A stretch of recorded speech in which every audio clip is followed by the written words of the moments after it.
Good morning, Sunday, and I've lost count of days, but I think it's day 5. 6. We're on day 6, 6. Yes, day 6. I know. Yes. Halfway, past halfway. Welcome, everybody. We thought we'd jump on a little bit later because I needed to sleep in and Flea was up early. I looked at I was like, can we still live at 8:30? I mean, it's 8:45 now, but you know what, guys? It's Sunday. We've had a big week. There was a big full moon. Lots of exciting things, lots of things coming up for people. And it was just nice to just take it a bit more easier this morning. And we've both got like the vibrant colors on today, and I feel more grounded, but feeling alive, even though I still woke up a little bit in aches and pains because it was a big day on my feet yesterday. But yeah, feeling good, feeling rested, ready to rock and roll. How are you feeling, Flea? Yeah, definitely in the vibrant energy. That's been a carry on from the other day, which is really nice. So it's good to have those moments of feeling really down, because when you do have that moment of I feel better, or yes, it just feels like a better day today, or whatever it is that just shifts your mood. It's really powerful to be able to recognize that, and I think that only happens when you have been sitting in a slumpy energy or a down energy, like when you are tired, and it's like, actually no, today I feel really good, because you notice it a lot more. And I feel like that's something that is needs to be cherished a bit more, that we need Mm-hmm. to recognize the ebbs and flows of our balance, and how, when we're in a good day, how to maintain that. I know the other day I had the really great day, and I went out, and my partner wasn't having a really great day, and I was like, oh, well, yesterday was definitely my energy was off, and I get that, but today yours is off, and I didn't want that to then be like a counter balance and throw me off. It was like, okay, I can see that, I can witness it, and I can just be, all right, you can have your mood. And I feel like that's something, for the first time, I always wanted to be the fixer, and it's like, oh, you're in bad mood, I need to fix you. Oh, I've done something wrong. I've taken it all internalized, and then just feel like, oh, I feel crap now. And this was the first time that I kind of went, no, I'm going to maintain my high, and I'm just going to choose, like, even within me, just to feel that vibration. And it's like, no, I want to stay this way, and we don't need to talk, we don't need to do anything, it's just letting it be. And beautiful Mel Robbins popped up, and it was the same thing. It's just let them. Mm-hmm. Their feelings are not your problem. It's not yours to control or to try and fix and change. And like the synchronicities with everything, another post pops up that was going through, how do we actually hold space for someone without trying to fix, without trying to put your input or even take it on board as your own energy. And I feel like I haven't done that very well in the past, because I've jumped into fixer mode. But now it's, the more I'm like, actually, no, I don't want people to tell me what to do. I don't want someone to try and fix me. I just need someone to listen. And that's powerful, is when Yeah. you're in that, and it's like, you can't actually change it. You don't really know, but you can be a friend in that moment and just be there. And that, I feel like, is something that we're all growing into a lot more. Hello, Fernando. Thank you so much. Watching all the way from Brazil. Oh, I love that. Hi, Fernando. I love that you brought that up. It made me think about yesterday, and feeling the like in the moment, like cherishing those moments. We had our opening, and I think we had about 70 people through the day. It started off a beautiful day, and then it ended up like raining, like heavily when Flea came in the afternoon. But it was really actually beautiful to just have people come in the ebbs and flows, um, to talk to people, but also to see some of those artists. And Flea, you know what this feels like, to have your artwork up for the first time is really special. Um, and so it was really nice to see a lot of those new artists coming through to look at their work in the space and just see that sense of pride, and to see other people interacting with it, which is really, really beautiful. So I was trying to be in the moment, be present with the people. Also noticing that myself, Hui, and Sean were still like tidying, doing things. I think it was like 10:30. Sean was still hanging one more rail up. We're like, we need to put this up here. And noticing our energy that, we were dancing with excitement and also exhaustion at the same time. So it was just reminding each other to be um, gentle but excited, and just that really supportive, like, Hui was like, we did it, we've done, just having that other person to just celebrate and just to remind us, because we can get, I think just in life in general, we get so stuck in our heads and like trying to make things look perfect for other people or fix things, or, like you were saying, it's that just being with your own energy and just witnessing in others. And I think children also teach us a lot about being present. And, before we jumped on, I was talking to Flea about, our daughter has been with us in this gallery pretty much every day, at school holidays. It's a lot for a 9-year-old to be there, to play, try and be present with your parents, but also we're doing things and she's then on the devices or trying to craft or play on, like, to keep herself entertained. That's a lot for a kid, and sometimes we just have to remind each other she's only 9. She's not an adult. She's very resilient. But yesterday, I think her resilience, because she was there with us, we got home at 11 p.m. the night before on the Friday night. That's a lot. And she's had lots of late nights. So her poor little nervous system, her body, she just woke up like in a mood, because it was like, we got to get up early, and she just wanted to sleep. And that just set her whole tone for the day. And she was just getting frustrated at little things. And then her nervous system was just like tantrum mode. I can cry if I want to. I'm like, yes, you can. And now we just need to breathe through it. Stop telling me how to breathe. I am doing it. I know you're doing it. Let's just, and it's really it, when you've got, and I think sometimes we, as people, as parents, worry about what other people, and this is where the judgments come in, right? And this is parenthood just teaches you, boom, straight into it. We had people coming through. She was screaming because things weren't working out the way she wanted. And she just was the simplest little things. And I just had to be with her and give her a hug and let her feel the things in the safety of it without shaming that emotion, which I think is sometimes hard for us as adults when we notice other things around us. So I was in this like dance between trying to be the safe zone, having the awareness of other people there, and just being present to feel it. And I think those, and we were talking about this week, those micro moments and the big moments, these were all like little micro internal moments for her, but it was actually quite, when you look at the grand scheme of things, if we don't nurture that part of us to feel safe to feel, then we get to the adult stage where we suppress. And in my awareness of like what I went through and was told to be quiet and shut up and not do that thing, or go to your room, or all those things, rewriting those narratives for my own daughter and myself and my husband, and the noticing that other people are witnessing that, it's a lot for someone to hold space for.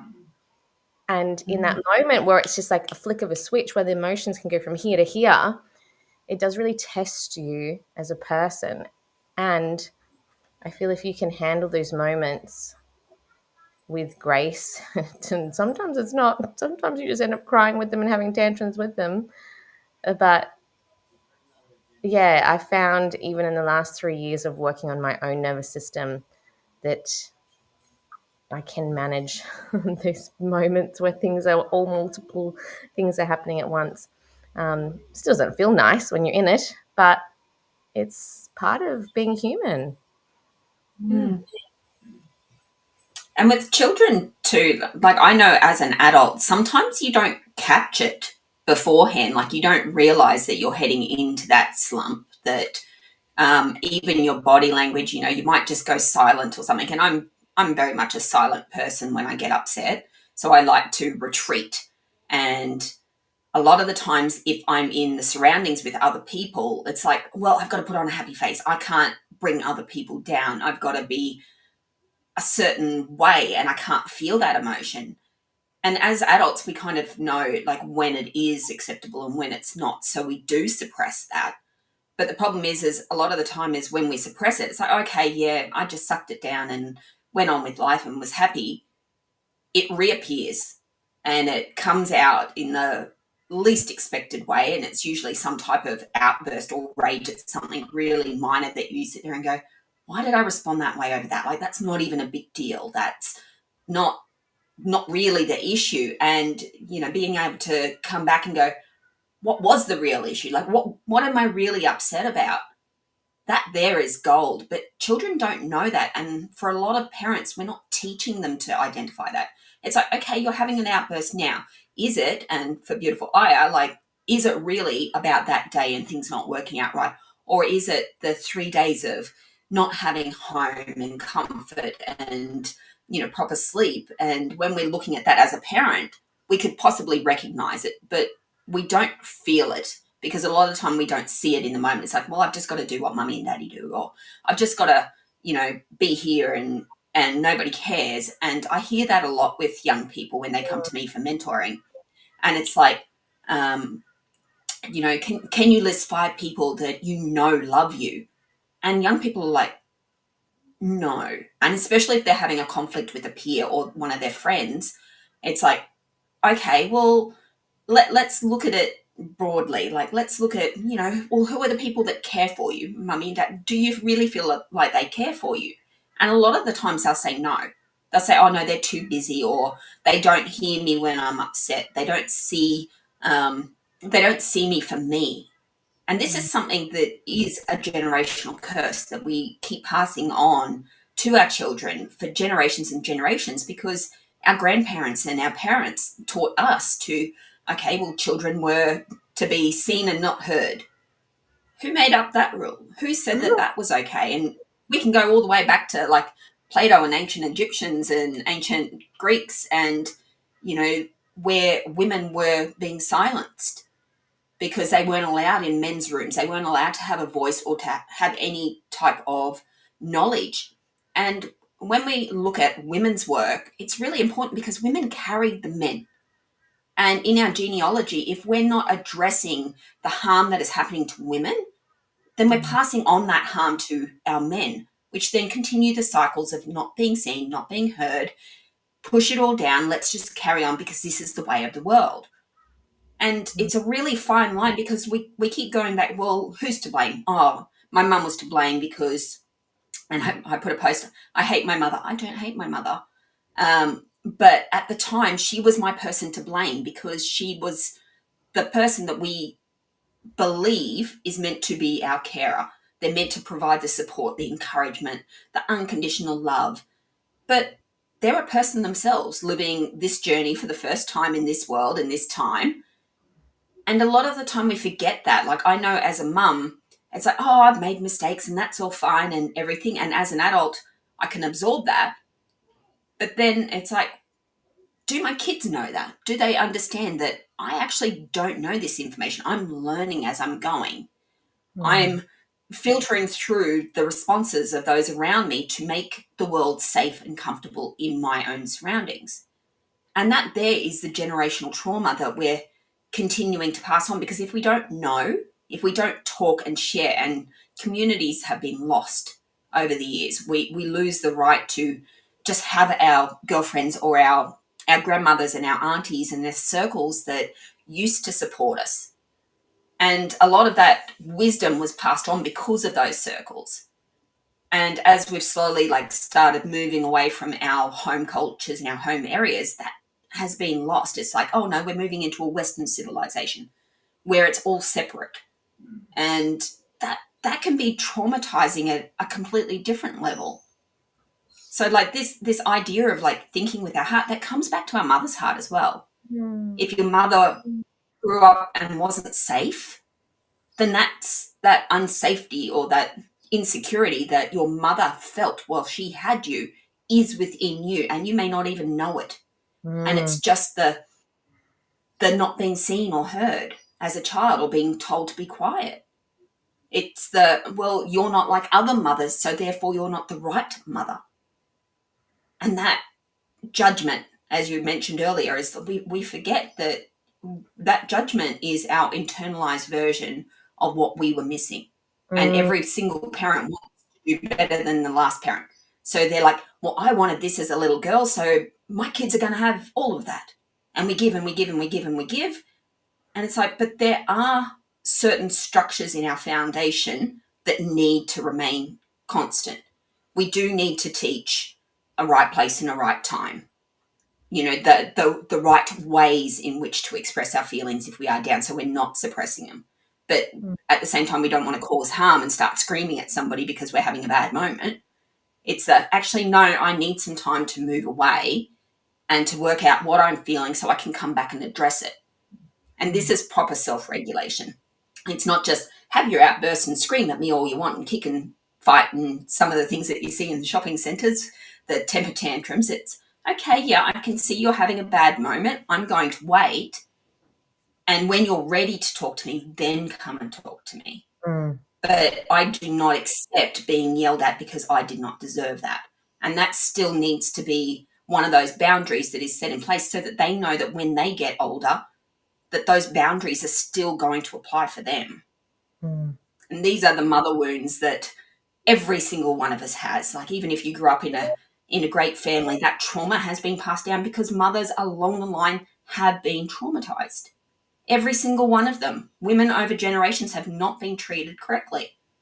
And that shows in the way that we respect women, in the way that we disrespect ourselves in the love of the heart and the emotional capability. If you're not showing and sharing your emotions in a healthy way, that's a mother wound. That's your feminine energy being suppressed because of some form of generational trauma along the line. Mm. Yeah. So beautiful you've said that. And I know we've shared this before. When you look at the womb space and you think about your grandmother and your mother when she was a baby, the ovaries are one of the first genetic pieces. So the first three genetic lines of that matriarchal, the trauma, the gifts, all of it, you're experiencing through your grandmother's womb. And if you think about Mm. you, if you're a mother, it's like your mum, you, and then your daughter, and all of those pieces. So yeah, this piece around intergenerational trauma, I know Flea and I are passionate about. We've spoken about in many, many spaces, and we love being aware of the story and the story behind the story. But again, Mm. story, and you can change it. You can let it go. You don't have to cling on to the, well, this is who I am. Is it? Maybe. Could it be different? Could it shift? Could it change? Do you want to stay in that story or do you want to create a new one? And what does that new one look like? What does it feel like? So, this is the work that we do. And I know many coaches, facilitators, mentors, they use this strategy tool, technique, whatever you want to call it. It's a visualization tool, it's a feeling tool, it's something that, we get to choose to start to be aware of the possibilities. And Mm. it's like that piece around you are everything and you are no thing. So yes, it's interesting and enlightening to be aware of your history, but I don't know the names of my grandparents. I don't know. I know they've been all like, I don't know my family line, but I know that I'm connected all around the world.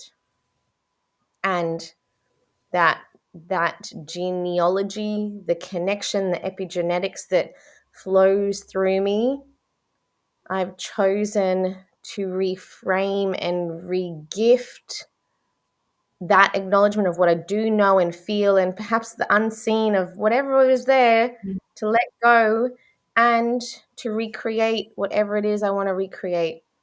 I know we've been talking about mother wounding. On the other side, there is father wounding. There is wounding in our masculine. We were talking about action yesterday and doing. And when people abandon us, when we are left behind, that support structure, that safety that the framework of the masculine provides, I mean, that's a lot of the, I suppose, the masculine father wounding. And it just made me think back to Flea and I did this beautiful 3-day speaker immersive, and we went through, I think it was day 3, this breath work, visualization, somatic session. What came through for me, when we tapped in, I think we tapped into the mother lineage and the father lineage, was this deep rage and anger, particularly towards all of the men and the grandfathers and grandfathers before me. It's like, where were you? Where were you? You weren't there to protect us. And whatever, I don't know. That was the feeling that came up for me. I don't know but that feeling was really powerful. And it was also this deep piece of like, I felt forgiveness come through, because I felt like we're sorry, we're here now. And however that looks, however I've experienced that moment, it's just for me. But that beautiful process was something I think really powerful for me to kind of come back into balance within my own, because I did so much feminine mother wounding, matriarchal work and energy work. And it was like this other piece of the puzzle that I didn't realize was missing until it was like, oh, okay. And yeah, it's, I mean, if you're aware of this language or not, doesn't really matter.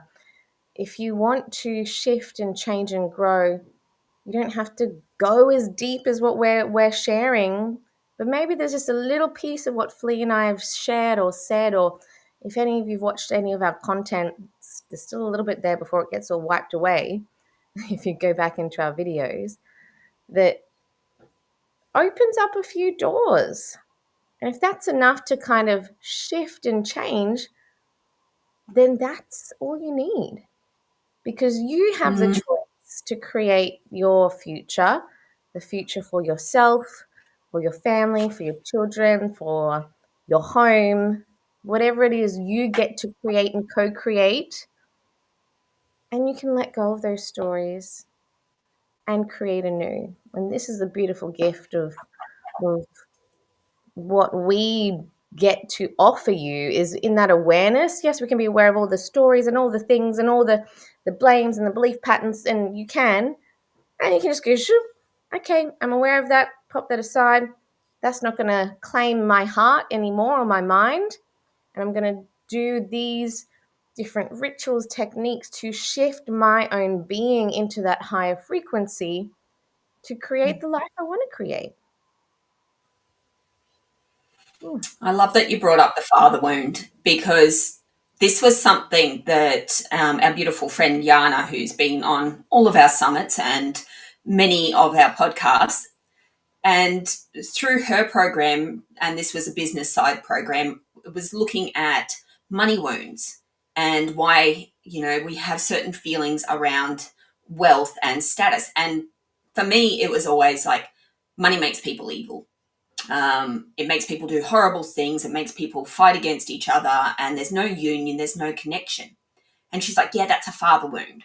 And I was like, I don't have a father wound. I didn't even have a father available. Like, he was in and out of prison. And then I found out he wasn't even my father, and my biological father had actually abandoned my mum before birth. And in that, the key word, they abandoned my mother. So who did I have to blame? I had to blame my mother, because there was no father there.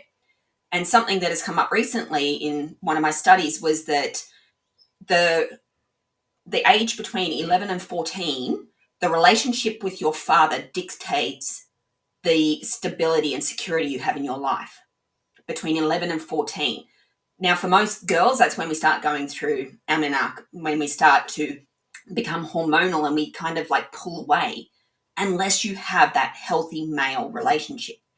And the thing is, while you're going through that and you're becoming a woman and knowing that you're going to create life yourself, you then go into your masculine energy to then try and create it for yourself. And the thing is, we're not meant to be in that. We're not meant to hold all of that energy on our own. Like divine union is an actual thing. And like our DNA strands, so we've got the mother and the father.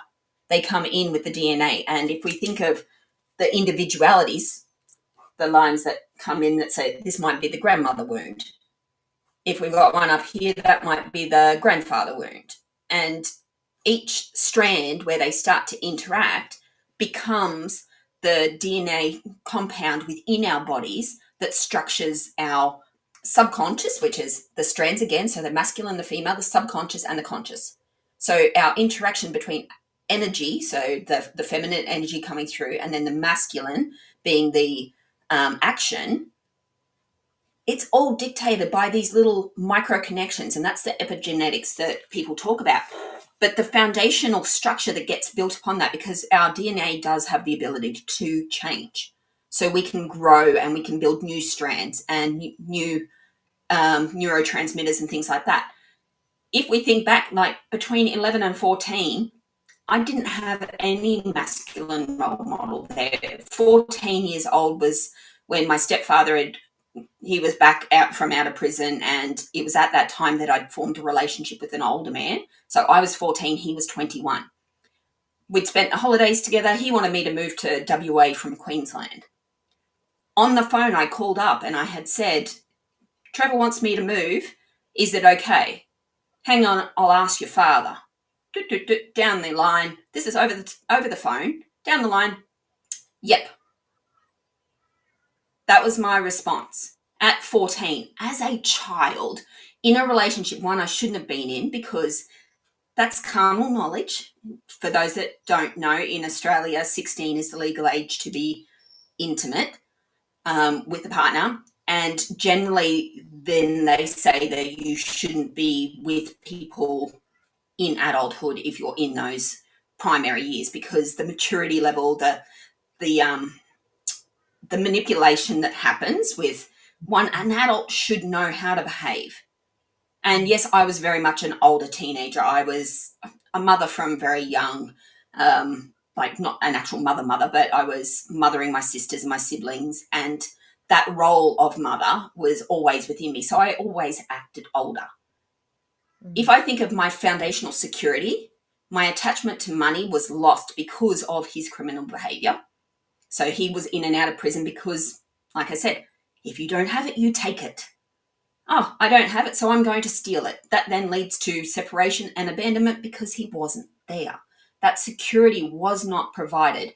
And I'm placing the blame on, again, someone who wasn't my biological father, but the person that had accepted me as his daughter, had made it so I didn't even know that the first one was even there, because I didn't find out about him until I was 18. Mm. So for my knowledge, that was my biological father. I didn't know any different. So when we think of that, like that masculine energy of being chosen, being selected, well, I was selected but abandoned at the same time. I was chosen, but there was no security there. And then top that with what I had learnt socially about money and what I'd witnessed with the drugs and the crime and all of that, was that it does turn people evil. So why would I want that? Why would I want that success if it's just going to make me a horrible person? Mm. And that there is the genetic wounding that I've had to work through and really push and go, no, I am safe. I have provided security for myself. I am able to support myself and to choose ways in which to see and view money as being different, because I know I would not become that person. Mm. That's not what I would do with money. Like I now see money as well, that gives me the ability to do greater good and to teach the world more about what is true to our heart, which is the passion card. And your beautiful brother said this to us once. It's like, you girls are great and you talk really cool, but you need to think more with your heart. And I was like, think with your heart? And I'm like, how do you think with your heart? That's a weird statement. And I sat with it for quite a few days, and I was like, oh, I understand, because when we are really in touch with our heart, when we really know deep down what we're working towards, what we're striving for, that passion that ignites us, that gets to lead our actions, and that gets to lead the direction of our thought. Whereas if we think with our mind, we're in our ego, we're in social standards, we're in the conditioning, we're in that epigenetic structure of this is what happened to my father and their father and mother and so on, and I've got to do differently.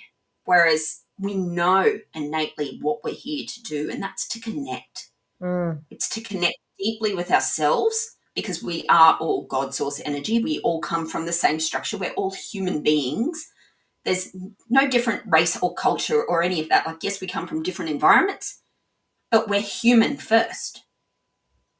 Human is what matters. Human beings, every single one of us, no matter shape, size, color of skin, or whatever, that's just our avatar. Our avatar is to make us unique so that we know who we are more for ourselves. The mm, humanness, though, the humanness is the heart, and that there is where our God source energy lies, where the truth and our intuition, where we're connected to our power. And that's, the lion within us, that strong, mm, determined, able to see through and work through the obstacles of the 3D reality, because even trees and nature replicate that in the strength. It's like a tree gets blown over, but still it grows. There's a mm. beautiful tree at Blackdown that's fallen across a mountain. It's in rock to begin with, so no nurturing soil, no strong foundation, and yet it's got all of these sprouts, this timber across a canyon. There's nothing between two rocks, and it's still growing. It's still thriving. Why is it doing that? Because it's connecting. It's finding Mm, source where it can, and it's being driven by the will to survive, the humanity within it, the energy source that's within it. mm. Mm, I love Beautiful. that. But yes, Love. I had a father wound. Yeah. I'm Oh, glad I to my love mother. I what had you a father said. wound. And what a journey and what beautiful deep reflections. It's taken a lifetime to get to this precipice of like noticing, and Mm, the deep work you've done to keep digging and questioning and meeting it with curiosity and reframing it. That's bloody hard work for a soul. And you're at the other end now where it's like, okay, just receiving mm, and coming in with the wisdom. And it was like, as you were talking, it's like think with the heart and feel with the mind was the other piece. And that intuitive piece you were talking about, feeling with the senses and the ideas and dancing with your ego, but coming back to the body wisdom that comes through the whole, yeah, interconnected pieces. I loved how you brought the DNA strands in. mm. Totally, totally. Yeah, And that DNA strand, it's even what we. and it Mm. rotates, it weaves and it moves. And this is like the complexity of who we are, which is really beautiful. And then And radiates outwards. yeah, So we can't forget that as well. Like, so many is like, oh, it's all directional, it's up and down. No, it spreads. It spreads out, and the more that intertwining, interconnectedness happens, and ancient Egyptians put this on scriptures and on tombs and things like that, like this connection between, like, the snake as it's represented there is actually the cerebrum in our body, and the connection between the third eye. So our eyes go in, crosses in our third eye, or our pituitary, what are they? pineal. Yeah, that's it, pineal gland, and then it goes back and down our spine like that. So it has to go in the opposite way. So we're seeing in reverse. We actually see with our masculine through the right eye, through the left eye, and the feminine through the right eye, and it switches Right. energies in our pineal gland, and then travels through our body in that spiral, radiating out the energy that is there. That there is where the blocks happen, because every single one of those radiant little triggers are our fascia system, it's our neurons and our nerves, it's our lymphatic system, it's the microcosms within the When the universe, whole center. mm, Yeah, our and being that is universe. everywhere. Yeah. We see it everywhere, replicated everywhere. It's so beautiful. And if you're thinking, how did they know this? It's a combination of different things. Yes, research, yes, reading, but also life experience, also intuition.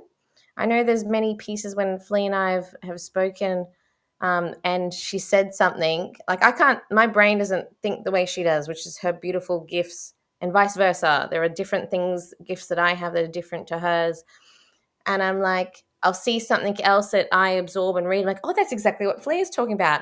And she's like, I know. She's like, I just, I need to know for me that this is Mhm. channeled or coming through me.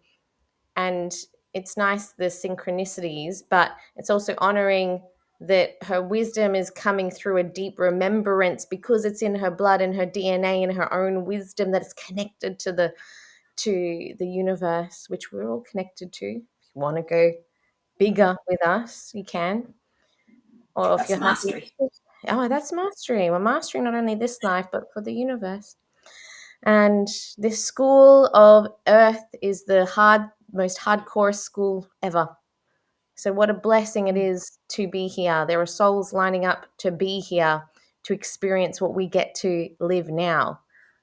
Everyone is waiting to see what we get to do next to shift and change. And I mean, we're going a bit more cosmic now, but this is the thing. When you change and shift and notice your internal universe, the ripple effects outwards is just endless, limitless, um, just beautiful if we choose it. Mhm. And if you choose to work with us, you know how to connect. We've got that beautiful course that is $300, and it's In the not going link. to. Yep. If you want to support us, come along. We'd love to work with you. And, you know, if you felt our hearts, if you've felt connected to any of our stories and shares, just type in the word connect. The word connect is coming up, and we will connect with you. And let's just have a chat. You know, what we're sharing is mastery, as Flea was saying. And we love just tailoring, also working with people and where they're at, because those that are drawn to work with us, you're here for greatness. You are bloody brilliant, and you are feeling this thread and this connection for a reason. So click on the link. If Mhm. you type co-create in on our website, you'll get that beautiful offer. And we're going to be sharing for another 4 more days around this time, anywhere from like the 7 to 8. Or look, you know, we've spoken for 40 minutes now. But come and connect with us, and we're going to chat with you tomorrow. Have a beautiful day. Bye, guys.